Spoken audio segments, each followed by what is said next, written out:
Deva from Goa Institute of Management, and today we are at Inc. Live 2016. Well, time and again we're here, startup stories, people getting into entrepreneurs. True, it is a startup era, but hardly we know stories about people who have taken their ventures across the geographical borders. So today I have a very special guest who's exactly done this.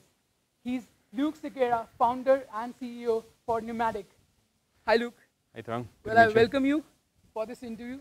My pleasure. And it's a pleasure hosting you today at Inc. Live. We heard the talk also, so how was your experience today? I enjoyed it. I think a bunch of smart students and nice Okay. people, quite a attentive audience, I think. So that was great. It was good having them.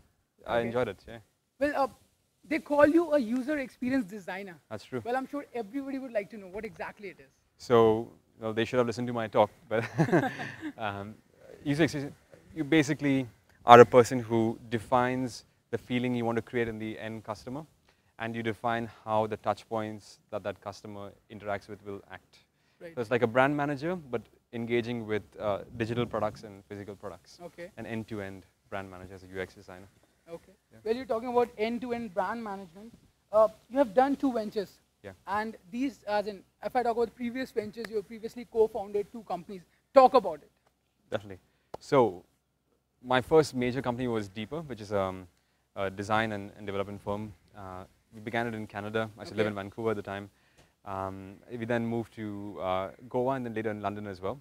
So in about 2.5 years, that was almost 3 years now since I started that company, but about 2.5 years ago, we hit about 50 people in that company and we really started to get really good at it.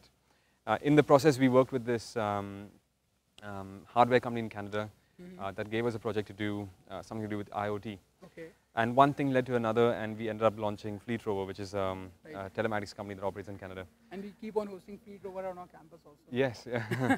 Yeah. So we've hired a lot of people from your campus. While I was doing all this, I was also always very keen on promoting Goa as a place for startups and tech companies. And we decided to launch Startup Goa, a platform to connect entrepreneurs with technology companies with investors. And again, one thing led to another, and it is the biggest tech job board for startups in Goa today. Right. Every startup in Goa uses the job board. It's all free, accessible to anybody, and I encourage everyone to go to startupgoa.org/jobs. So now that you're already promoting startups in Goa, and obviously you being an entrepreneur, you must have faced a lot of challenges in the country. No matter how many policies the government comes up with, especially Make in India campaign. Yeah. But what are the challenges that you faced when it comes to Canada, India, and other countries you've traveled? So I would say that overall it's been a pretty smooth ride for us. I mean, it's been tough in many different ways, but nothing. I don't think in any way did the government ever get in the way of us. Like we've always had a good, I would not say easy time, but we had a fair time, you know. Right. And I'd say that yes, Canada is of course easier. Canada is one of the easiest places in the world to do business.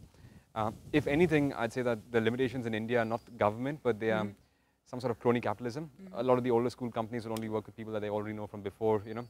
A lot of family connections matter over there. That was more of a limitation, was not government in any way. In fact, the Indian government is great. We've been completely fair to how we operate. Well, there's a reason I asked you this question, because a lot of young entrepreneurs are getting into this industry. They are looking to get feedback from people who have taken this journey long back. Yeah. And so what will be your message to these youngsters looking to bite the dust very soon? Well, I would start with telling them read a lot.